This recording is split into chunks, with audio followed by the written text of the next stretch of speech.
ان کی کندھوں کے اوپر چڑھ کر وہ 80 کی دہائی کے اندر سیاست میں آئے. اور ناظرین جب انہوں نے سیاست کا آغاز کیا تو وہ حادثاتی طور کے اوپر جو ہے وہ پنجاب کے وزیر خزانہ بنے, پھر کچھ وقت کے بعد وہ پنجاب کے وزیر اعلیٰ بھی بنے. لیکن ان کی اصل جو سیاست کا آغاز ہوتا ہے, جہاں پر ان پر اتار چڑھاؤ شروع ہوئے, جب انہوں نے نشیب و فراز دیکھے, وہ ان کی 90s کی سیاست سے یہ تمام تر چیزیں جو ہے وہ شروع ہوتی ہیں.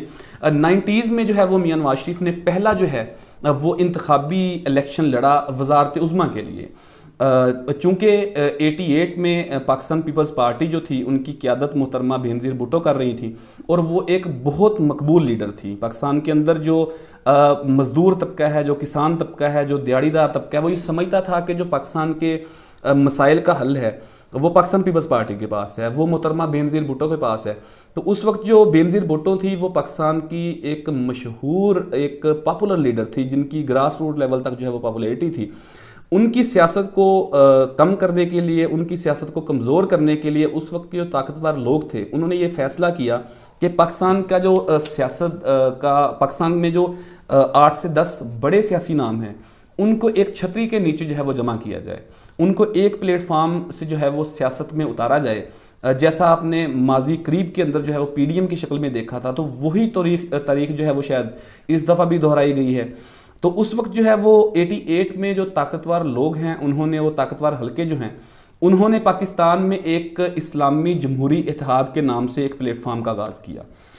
اس کا نام IGI جو آپ نے سنا بھی ہوگا, اور وہ اسلامی جمہوری اتحاد ہی تھا. اس میں جو پاکستان کے بہت سارے بڑے سیاسی نام ہیں, جس میں میاں نواز شریف بھی تھے, اور بھی بہت سارے بڑے نام اس کے اندر آتے تھے, ان کو ایک چھتری تلے جمع کیا. اور IGI کے پلیٹ فارم سے جو 1990 کا الیکشن تھا وہ میاں نواز شریف نے جو ہے وہ کنٹیسٹ کیا تھا. اور IGI کے ساتھ جو اسلامی جمہوری اتحاد ہے اس میں تمام سیاسی جماعتیں, تمام سیاسی لیڈر تھے, جبکہ ان کے مد مقابل جو ہیں وہ محترمہ بینظیر بھٹو تھیں پاکستان پیپلز پارٹی کے پلیٹ فارم سے. جب 1990 کا الیکشن ہوا تو اس میں بے دریغ پیسے کا استعمال کیا گیا. اس میں جو طاقتور لوگ ہیں انہوں نے ڈائریکٹ انوالو کیا.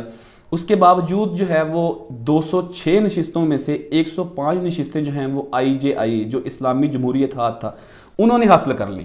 جبکہ جو پاکستان پیپلز پارٹی تھی جس کی قیادت محترمہ بینظیر بھٹو کر رہی تھی انہیں صرف 45 نشستیں ملی. اس کے ساتھ ہی پھر جو ہے وہ IGI نے اپنی حکومت بنا لی, اور میاں نواز شریف جو ہے وہ پہلی دفعہ الیکٹڈ پرائم منسٹر منتخب ہوئے, اور وہ IGI کے پلیٹ فارم سے وزیر اعظم منتخب ہوئے تھے. اس کے ساتھ ہی ساتھ پنجاب میں بھی IGI نے اپنی حکومت بنائی, اور اس میں جو ہے وہ اس میں ایک بڑے مشہور نام تھے غلام حیدر وائیں, وہ پنجاب کے وزیر اعلیٰ بنے. اس کے ساتھ پھر جو سرحد ہے جو اب KPK ہے, وہاں پر بھی جو IGI ہے انہوں نے ANP کے ساتھ مل کر, جو عوامی نیشنل پارٹی ہے ان کے ساتھ مل کر انہوں نے اپنا وزیر اعلیٰ منتخب کروایا, اور وہ میر محمد افضل تھے جو سرحد کے وزیر اعلیٰ بنے تھے. 1990 میں جب یہ اس حکومت کا قیام عمل میں آیا تو اس کے بعد یہ حکومت چلنا شروع ہو گئی. پھر تقریباً کوئی 1992 کے مڈ میں جا کے وزیر اعظم جو نواز شریف تھے ان کے جو صدر اسحاق خان تھے ان کے ساتھ تعلقات ان کے خراب ہو گئے.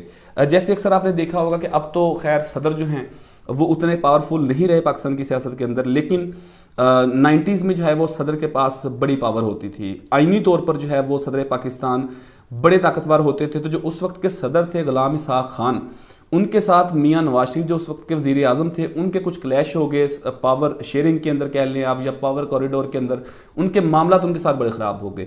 تو انہوں نے یہ ڈیسائیڈ کیا کہ میاں نواز شریف کی حکومت کو اب مزید نہیں چلنے دینا.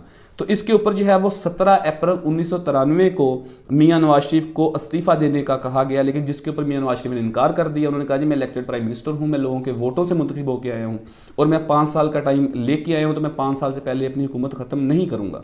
اس کے اوپر جو پھر صدر اسحاق خان تھے انہوں نے 18 اپریل 1993 کو جو پاکستان کی حکومت تھی وہ ختم کر دی. اس کے ساتھ ہی ساتھ میاں نواز شریف جو ہیں وہ پاکستان کے وزیر اعظم نہیں رہے, اور جو صدر اسحاق خان تھے انہوں نے نگران وزیر اعظم کے طور پر بلغ شیر مزاری کو پاکستان کا نگران وزیر اعظم جو ہے وہ انہیں نامزد کر دیا, اور اس کے ساتھ ان کی کابینہ بھی تشکیل پا گئی. اور ناظرین اس میں ایک انٹرسٹنگ بات یہ ہے کہ اس وقت بھی جیسا کہ ابھی آپ نے ماضی قریب کے اندر دیکھا ہوگا کہ PDM کی حکومت میں بھی تقریباً 70 سے 80 کے قریب جو ہیں وہ نگران وزیر تھے, اور اس وقت بھی جو ہے وہ 63 کے قریب جو نگران وزیر تھے وہ وزیر اعظم جو نگران تھے اس وقت بلخ شیر مزاری ان کی کابینہ کے اندر شامل تھے. تو آپ اس بات کا اندازہ کر سکتے ہیں کہ یہ کوئی نئی روایت نہیں ہے.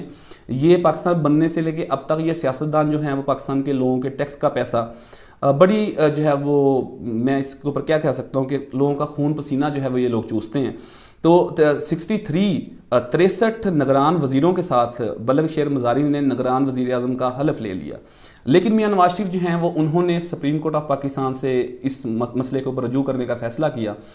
اور ناظرین جب انہوں نے سپریم کورٹ آف پاکستان میں پٹیشن دائر کی کہ ان کی حکومت کو غیر آئینی طریقے سے گرایا گیا تو اس کے اوپر کافی ہیئرنگ ہوئی. پھر at the end Supreme Court of Pakistan نے میاں نواز شریف کے حق میں فیصلہ دیا اور ان کی جو حکومت تھی اس کو دوبارہ جو ہے وہ بحال کر دیا گیا. تو پھر دوبارہ جو ہے میاں نواز شریف وزیر اعظم بن گئے. پھر تقریباً کچھ 6 مہینے کے لیے وزیر اعظم بنے تھے. اس کا کبھی تاریخ میں ذکر نہیں ہوتا, شاید میرے سمیت آپ لوگ بھی نہیں جانتے ہوں گے کہ وہ دوبارہ پھر سے 6 مہینے کے لیے وزیر اعظم بنے تھے. لیکن پھر انہوں نے ڈیسائیڈ کیا کہ حکومت کو گرا دیا جائے, حکومت ختم کر دی جائے اور دوبارہ ایک فریش الیکشن کروایا جائے اور ایک نئے مینڈیٹ کے ساتھ جو ہے وہ ایوان میں آیا جائے. پھر جو دوبارہ الیکشن ہو اس میں پھر محترمہ بینظیر بھٹو جو ہے وہ وزیر اعظم بن گئی. خیر وہ ایک علیحدہ پیریڈ, ہم میاں نواز شریف کی سیاست جو ہے وہ ڈسکس کر رہے ہیں. یہ ان کا ایک جو ہے وہ پہلا ٹینور تھا بطور وزیر اعظم جو انہوں نے 1990 سے 1993 تک جو انہوں نے 3 سال پاکستان کے وزیر اعظم کے طور پر اس ملک کے لیے سرو کیا. اس کے بعد پھر کچھ گیپ آیا. پھر جب 1997 کے الیکشن کال ہوئے تو اس الیکشن میں میاں نواز شریف نے مسلم لیگ نون کے پلیٹ فارم سے دوبارہ الیکشن میں اترنے کا فیصلہ کیا. دوبارہ انہوں نے اپنے پورے ملک کے اندر اپنے امیدوار کھڑے کیے. تو جب 1997 کا الیکشن ہوا تو میاں نواز شریف نے 2/3 اکثریت کے ساتھ 2/3 میجورٹی کے ساتھ میاں نواز شریف دوبارہ اقتدار میں آئے اور دوبارہ پاکستان کے وزیر اعظم بنے. ابھی بھی کئی دفعہ ہم یہ بات کرتے ہیں کہ جی اب جب پاکستان تحریک انصاف کا ایک گراف بڑا ہائی جا رہا ہے تو 2/3 اکثریت کے ساتھ پاکستان تحریک انصاف حکومت میں آئے گی اور پاکستان کے لوگوں کے مسائل حل کرے گی. تو 2/3 یا 3/4 کا تو یہاں پہ معاملہ ہے ہی نہیں. یہ آپ تمام لوگ جانتے ہیں حکومتیں کیسے بنتی ہیں, کیسے گرائی جاتی ہیں. تو اس میں چاہے سادہ اکثریت کے ساتھ آ جائے, کولیشن گورنمنٹ آ جائے یا 2/3 کے ساتھ آ جائے, اس میں کوئی فرق نہیں پڑتا. جب تک ہم ہمارے جو ملک کے طاقتور لوگ ہیں وہ اپنی پریورٹیز چینج نہیں کریں گے, اپنی ترجیحات تبدیل نہیں کریں گے, یہاں پر کوئی بھی حکومت سروائیو نہیں کر سکتی. تو ناظرین 1997 میں جب میاں نواز شریف دوسری دفعہ وزیر اعظم منتخب ہوئے تو ان کے پاس 2/3 کی اکثریت ایوان کے اندر موجود تھی اور اس کے بعد پھر ان کی حکومت چلنا شروع ہو گئی. پھر جب آرمی چیف کی تعیناتی کا معاملہ آیا تو بڑا مشہور قصہ آپ لوگوں کا معلوم ہوگا کہ میں آپ کے سامنے دوبارہ بھی رکھ دیتا ہوں کہ جب آرمی چیف کی تعیناتی کا معاملہ آیا تو ایک روایت ہے کہ جو ٹاپ سینئرز ہوتے ہیں, جو سینیئرٹی لسٹ آتی ہے 3 لوگوں کی آ جائے 5 لوگوں کی آ جائے, ان کے اندر سے ہی ایک جو ہے وہ لیفٹیننٹ جنرل کو آرمی چیف بنایا جاتا ہے. تو اس وقت جو آرمی چیف کی لسٹ آئی تھی اس کے اندر اس وقت جو منتخب ہونے والے, اس وقت جو نامزد ہونے والے chief of army staff Pervez Musharraf تھے, ان کا نام دور دور تک کہیں نہیں تھا چونکہ وہ سینیورٹی لسٹ میں تھے نہیں, وہ سینئر نہیں تھے تو ان کا نام نہیں آیا تھا. لیکن میاں نواز شریف یہ چاہتے تھے کہ وہ پرویز مشرف کو پاکستان کا آرمی چیف بنائیں. اس کے اوپر بھی ایک بڑی انٹرسٹنگ سٹوری ہے, میں آپ کے ساتھ شیئر کرتا جاتا ہوں کہ پرویز مشرف جو ہیں وہ اپنی کتاب کے اندر لکھتے ہیں, وہ کتاب میرے سامنے موجود پڑی ہے, میں آپ کو دکھائی دیتا ہوں. اس کا نام ہے جی ان دا لائن آف فائر. یہ پرویز مشرف نے خود یہ کتاب لکھی ہے, یہ وہ کتاب ہے. اس کتاب کے اندر پرویز مشرف یہ واضح طور پر لکھتے ہیں کہ میں اس وقت کور کمانڈر جو ہے وہ منگلا تعینات تھا, مجھے پرنسپل سیکرٹری کی کال آئی اور انہوں نے مجھے کہا کہ وزیر اعظم پاکستان میاں نواز شریف آپ سے ملنا چاہتے ہیں. تو کہتے ہیں میں بڑا پریشان ہوا کہ اتنے اس طرح کے حالات کے اندر جب آرمی چیف کی تعیناتی ہونے تو مجھ سے وہ کیوں ملنا چاہتے ہیں. تو کہتے ہیں کہ میں نے, وہ اس کتاب کے اندر لکھتے ہیں, میں اپنی طرف سے نہیں بتا رہا, وہ یہ کہتے ہیں کہ میں نے یہ بات اپنی اہلیہ سے شیئر کی, ان سے ڈسکس کیا تو انہوں نے مجھے اس بات سے روکا کہ آپ ان سے نہ ملنے جائیں. کہتے میں نے کچھ سوچا, حالانکہ کہتے میرے دور دور تک میرے وہم و گمان میں بھی نہیں تھا کہ میں چیف آف آرمی سٹاف بننے جا رہا ہوں, کیونکہ وہ سینئر نہیں تھے, ایک روایت نہیں تھی, وہ سینیئرٹی میں دور جو ہے وہ 6 یا 7ویں نمبر کے اوپر تھے. تو پرویز مشرف اپنی کتاب کے اندر لکھتے ہیں کہ میں جب وہاں سے منگلا سے روانہ ہوا اسلام آباد کی طرف, تو بلکہ وہ ایک اور انٹرسٹنگ بات بھی لکھتے ہیں کہ میں جب میری اہلیہ نے مجھے منع کیا تو میں نے کچھ وقت کے لیے سوچا کہ میں نہ جاؤں, لیکن پھر وہ کہتے ہیں کہ میں نے فیصلہ کیا کہ میں جاؤں گا اور میں ان سے ملوں گا. کہتے پھر میں نے وہ گلاک جو میں ہمیشہ اپنے ساتھ کیری کرتا تھا وہ میں نے اٹھایا اور میں وہاں سے اسلام آباد کی طرف روانہ ہو گیا. اور جب وہ رستے کے اندر آ رہے تھے تو انہیں ان کے کولیگ جو ایک آرمی آفیسر تھے ان کی انہیں کال آئی اور انہوں نے مبارکباد پیش کی کہ آپ اگلے چیف آف آرمی اسٹاف بننے جا رہے ہیں. تو وہ کہتے میں ہکا بکا رہ گیا کہ ایسا کیسے ممکن ہو سکتا ہے. خیر وہ جب اسلام آباد پہنچے، شہر اقتدار پہنچے، تو پرائم منسٹر ہاؤس کے گیٹ کے اوپر بھی ایک آرمی آفیسر نے انہیں مبارکباد دی. خیر اس کے بعد پھر وہ ساری ملاقاتیں اور اس کے بعد انہیں چیف آف آرمی اسٹاف نامزد کر دیا گیا. یہاں سے ٹوسٹ آتا ہے سٹوری کے اندر، انہوں نے اپنی مرضی کا آرمی چیف تعینات کیا، لیکن یہ کچھ عرصہ ان کے معاملات عسکری اور سیاسی قیادت کے ٹھیک چلے. پھر اس کے بعد ان میں ایک تناؤ پیدا ہو گیا، ان میں دوبارہ نہ بن سکی، ان کے اختلافات شدت اختیار کر گئے. پھر آپ تمام لوگوں کو معلوم ہے کہ پرویز مشرف جو ہیں وہ سری لنکا دورے کے اوپر گئے ہوئے تھے اور پیچھے سے میاں محمد نواز شریف نے یہ فیصلہ کیا کہ وہ آرمی چیف کو سیک کریں گے. وہ انہیں سیک کرنے کے بعد اپنی مرضی کا نیا آرمی چیف تعینات کریں گے جو اس وقت جنرل ضیاء بٹ تھے. اور انہوں نے جب یہ خبر پرویز مشرف تک پہنچی تو انہوں نے حکم دیا کہ ٹیک اوور کر لیا جائے. اور پھر آپ کے سامنے ہے کہ وہ ماشاءاللہ لگ گیا ملک کے اندر، ایمرجنسی نافذ کر دی گئی، آرمی نے کنٹرول سنبھال لیا پاکستان کا، اور پھر دوبارہ سے مسلم لیگ نون اور میاں نواز شریف جو ہیں وہ زیر تاب آ گئے. جب میاں نواز شریف دوبارہ زیر تاب آئے تو ان کے اوپر طیارہ ہائی جیک کا کیس ڈالا گیا، ان کے اوپر دہشت گردی کا کیس ڈالا گیا، ان کے اوپر کرپشن کا کیس ڈالا گیا، اور ان کے اوپر بڑی سخت جو ہے وہ حالات پاکستان کے اندر پیدا کر دیے گئے. ان کی فیملی کو بھی جیلوں میں بند کیا گیا. اس کے بعد پھر جو سعودی حکام ہیں انہوں نے اس معاملے کے اندر انٹرفیئر کیا اور انہوں نے پرویز مشرف سے بات کی اور انہوں نے کہا جی ہمیں ہماری گارنٹی کے اوپر انہیں ایگزائل کر دیں سعودی عرب کے اندر. پھر میاں نواز شریف اپنی فیملی کے ساتھ سعودی عرب مقیم ہو گئے. پھر 2007 میں میاں نواز شریف دوبارہ پاکستان تشریف لے کے آئے.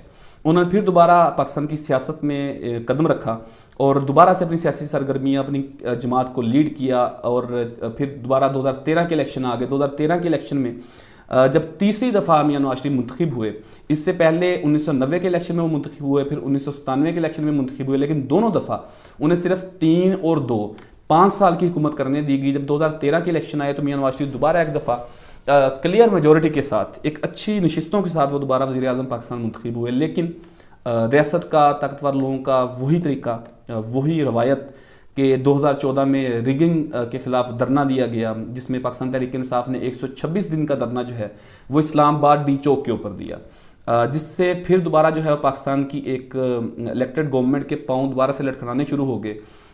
لیکن پھر آپ کو پتہ ہے کہ سانحہ APS ہوا پشاور کے اندر، آرمی پبلک اسکول کے اوپر دہشت گردوں نے حملہ کیا جس میں تقریباً کوئی 100 سے زائد جو ہیں وہ بچے شہید ہو گئے. اس ایک بڑی ٹریجڈی کے بعد پاکستان تحریک انصاف نے یہ فیصلہ کیا کہ وہ اپنا دھرنا جو ہے وہ ختم کریں گے. وہ دھرنا ختم ہو گیا، پھر دوبارہ سے حکومت چلنا شروع ہوگی. پھر ناظرین آتا ہے ایک نیا ٹوسٹ، ایک پاکستان کی سیاسی تاریخ کا ایک نئے باب کا آغاز ہوتا ہے. اور پاناما پیپر کی شکل میں 2016 میں ایک پاناما پیپر آتے ہیں جس کے اندر یہ کہا جاتا ہے کہ میاں نواز شریف اور اس کی فیملیز کی جو ہیں وہ، اس کی فیملی ممبرز کی جو ہیں وہ آف شور کمپنیز ہیں. اس کے اوپر پھر سپریم کورٹ جو ہے وہ سو موٹو لیتی ہے. اس کے بعد پھر جو ہے وہ اس کے اوپر انہیں ڈسکوالیفائی کر دیا جاتا ہے فار ہول لائف، انہیں تاحیات جو ہے وہ نااہل کر دیا جاتا ہے. اور اس کے بعد پھر نیب کورٹ میں ان کے کیس چلتے ہیں اور انہیں سزا ہو جاتی ہے. پھر وہ مرحلہ آتا ہے کہ جب وہ جیل کے اندر تھے 2018 کے اندر 2019 کے اندر وہ جیل کے اندر تھے، وہ قید تھے اور نیب نے انہیں سزا سنائی ہوئی تھی. یہ 16 نومبر 2019 کی بات ہے. اس وقت جو ہے وہ پھر لاہور ہائی کورٹ نے انڈرٹیکنگ لینے کے بعد انہیں باہر جانے کی اجازت دی اور وہ تمام تر وہ کیبنٹ میٹنگز اور وہ رپورٹس، میڈیکل رپورٹس، وہ تمام تر معاملات جو تھے وہ تمام تر ماضی قریب کی بات ہے، وہ آپ لوگوں کو معلوم ہوں گے. اس کے بعد پھر میاں نواز شریف جو ہیں وہ لندن میں قیام کر گئے اور تقریباً وہ 3.5 سال جو ہیں وہ لندن میں موجود رہے. کئی دفعہ انہوں نے فیصلہ کیا وہ پاکستان واپس آئیں گے، لیکن حالات ان کے حوالے سے سازگار نہیں ہوں گے سیاسی طور کے اوپر. اب جو ہے وہ انہیں محسوس ہوتا ہے کہ شاید حالات اب ان کے حق میں ہیں. ایک بہت بڑی جو ان کے مد مقابل جماعت ہے پاکستان تحریک انصاف، وہ اس وقت زیر عتاب ہے اور پاور کے لیے، پاور شیئرنگ کے لیے ان کے لیے راہ ہموار شاید وہ سمجھتے ہیں کہ ہو چکی ہے. تو اب انہوں نے یہ فیصلہ کر لیا ہے کہ وہ 21 اکتوبر کو لاہور کی سرزمین کے اوپر اپنا پاؤں رکھیں گے اور دوبارہ سے وہ سیاست کا آغاز کریں گے. بظاہر آپ کو بخوبی علم ہے کہ مسلم لیگ نون کی جو قیادت ہے وہ اس بات کے اوپر بڑی خوش ہے اور ورکر جو ہیں مسلم لیگ نون کے وہ بھی بڑے جو ہیں وہ منتظر ہیں میاں نواز شریف کی واپسی کے. اب دیکھنا یہ ہے کہ وہ پہلی بات تو یہ ہے کہ وہ 21 اکتوبر کو پاکستان آتے ہیں یا نہیں آتے. دوسری بات اگر وہ آتے ہیں تو بشمول میرے پاکستان کے تمام لوگوں کو ان کا خیر مقدم کرنا چاہیے. وہ ایک پولیٹیکل لیڈر ہیں, سویلین لیڈر ہیں, ایک انہیں واپس آنا چاہیے. وہ 3 دفعہ کے وزیر اعظم رہے ہیں. اگر وہ سمجھتے ہیں کہ ان کے ساتھ زیادتی ہوئی ہے, اگر وہ سمجھتے ہیں کہ انہیں پاکستان واپس آنا چاہیے, یہ جو پولرائزیشن ہے سیاست کے اندر, یہ جو ایک گیپ آ گیا ہے, وہ بھی شاید ان کے آنے سے پر ہو سکتا ہے کہ بڑے سیاستدان جو ہیں وہ سر جوڑ کر بیٹھ جائیں اور پاکستان کے مسائل کا حل نکالنے کو چارٹر آف اکانومی کریں. اس کے اوپر بھی بات ہو سکتی ہے, لیکن وہ ان کے آنے سے مشروط ہے کہ وہ آئیں گے, ادھر سے عمران خان کے کیس ختم ہوں گے, انہیں بھی جو ہے وہ لیول پلینگ فیلڈ ملے گی. اس کے بعد جو ہے وہ یہ مسائل جو ہیں وہ تمام طرح حل ہو سکتے ہیں. ہاں, جن لوگوں کو اختلاف ہے کہ میاں نواز شریف نے پاکستان کے لیے ڈلیور نہیں کیا, یا جو لوگ سمجھتے ہیں کہ ان تمام حالات کے ذمہ دار وہ بھی ہیں, وہ لوگ ان سے جو ہے وہ الیکشن کے اندر جواب لے لیں گے. لیکن ایک سیاسی لیڈر ہونے کی حیثیت سے لوگوں کو انہیں ویلکم کرنا چاہیے.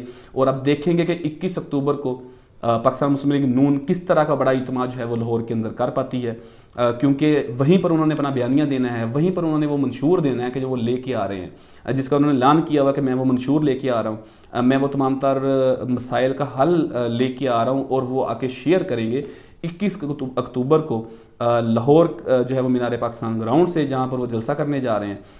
تو میں بھی منتظر ہوں, آپ کی طرح میں بھی منتظر ہوں کہ وہ 21 اکتوبر کو کس چیز کا اعلان کرنے جا رہے ہیں.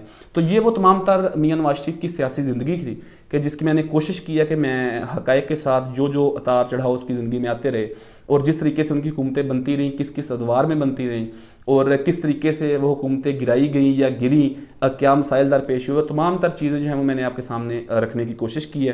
اور اس کے اوپر آپ اپنا فیڈ بیک بھی ضرور دے سکتے ہیں.